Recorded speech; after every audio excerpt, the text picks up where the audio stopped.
A casa espírita precisa se conscientizar que, para fazer a caridade, nós precisamos de ciência.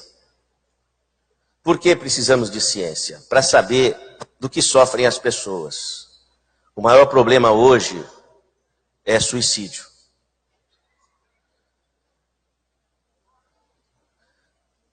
Então, suicídio é urgência. 98% das pessoas que se suicidam tinham problemas psiquiátricos, problemas psicológicos. Então, com um índice de suicídio no Brasil de um suicídio a cada 30 minutos e no mundo um a cada 40 segundos, é o atestado da falência do modelo paradigmático da psiquiatria e da psicologia atual. Imagine que a cidade esteja infestada, quando isso não é verdade mesmo, infestada de mosquitos da chikungunya, da dengue. E você vai dizer, cadê o programa de saúde pública? O programa de saúde pública faliu porque as pessoas estão picadas de insetos e cheias de doenças. Então as pessoas estão se matando e ninguém fala nada. A psiquiatria continua sendo a psiquiatria com o mesmo paradigma, que não está resolvendo. Se não está resolvendo, tem que mudar. E olha, nem precisa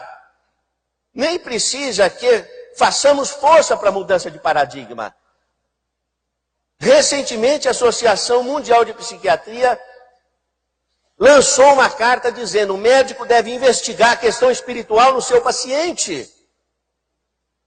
Então nós precisamos construir não só modelos de atuação integrativa em medicina, agregando o espiritual, como o Centro Espírita precisa de atender um chamamento da Organização Mundial de Saúde.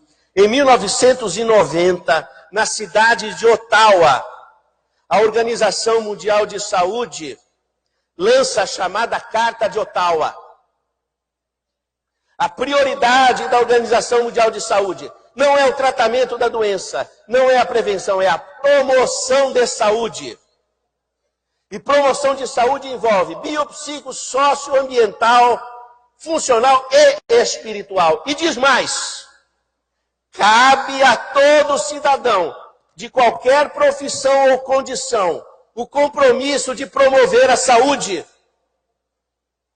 E onde é que estão os nossos centros espíritas com a Carta de Ottawa pregada na parede?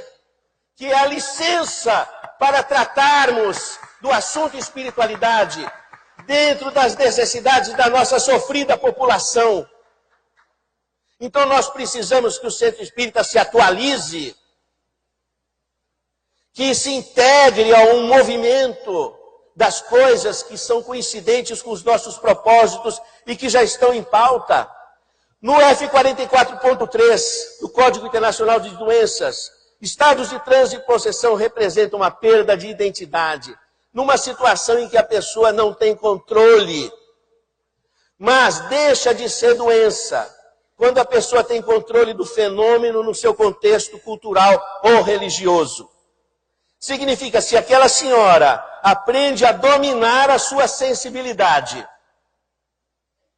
aprende a dominar a sua mediunidade, na vigência do tratamento que vem recebendo, com a medicação correta, com a psicoterapia corretamente encaminhada, na medida em que a pessoa, no seu treinamento, na sua proposição de vida, vai assumindo controle do fenômeno, vai saindo da doença. E aí o que acontece com o remédio? Começa a dar efeito colateral, aumento de enzimas hepáticas, começa a dar uma sonolência extrema e você vai retirando devagar quando é possível. Então o que está faltando? Está faltando nós abrirmos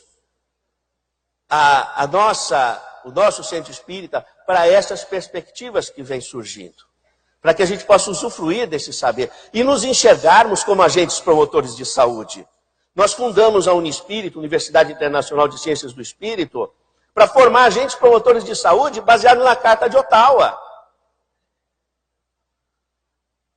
Então, para capacitar as pessoas a se integrar com esse movimento que já está disponível em nosso em nosso planeta. Você já pode imaginar que no Código de Doenças tem um diagnóstico de estado de transe e possessão? E ninguém fala nada? Ninguém faz nada? Ninguém encontrou um ponto de coincidência entre o que está no Código Internacional de Doenças e o que nós acreditamos? Quem é que vai falar alguma coisa? Quem é que vai fazer alguma coisa? Eu abri no Hospital das Clínicas, o então diretor do Hospital das Clínicas disse para mim: Sérgio, eu permito que você faça pesquisas espirituais aqui no hospital, se você me mostrar um livro de medicina que tenha a parte espiritual. Um médico formado há 50 anos. Eu falei: chame o Código Internacional de Doenças, a secretária trouxe, ele abriu na página. Ele ficou 10 minutos de olho parado. Eu não tinha visto. Ok, mas ele não é espírita. Mas os espíritas não terem enxergado isso e não estarem se movimentando? Eu acho um absurdo isso, com a casuística que nós estamos tendo, sobretudo de suicídio e de drogas.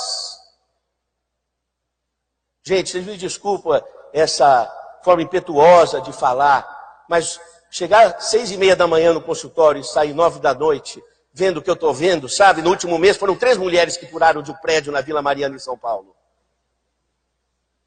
No final de semana passado foi uma moça de 30 anos. Não é possível que nós não façamos nada. Não é possível que nós espíritas não tenhamos enxergado que a medicina já nos deu licença. Que nós temos que fazer alguma coisa. Que não adianta falar. Palestra. Cadê os hospitais espíritas? Onde é que estão as ações nos hospitais espíritas?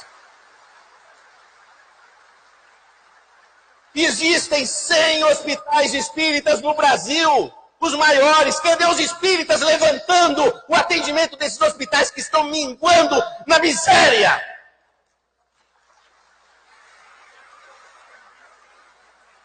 Dá dor no coração fazer visita a esses hospitais, ver esses doentes que não têm um diferencial diagnóstico, um diagnóstico diferencial de qualquer médico, mesmo espírita. Será que ele tem F44.3? Como é que nós fazemos para transformar a espiritualidade como campo de atuação médica? Levar no Conselho de Medicina? Cadê os centros espíritas perguntando para os hospitais: o que vocês estão precisando? 40 hospitais em São Paulo.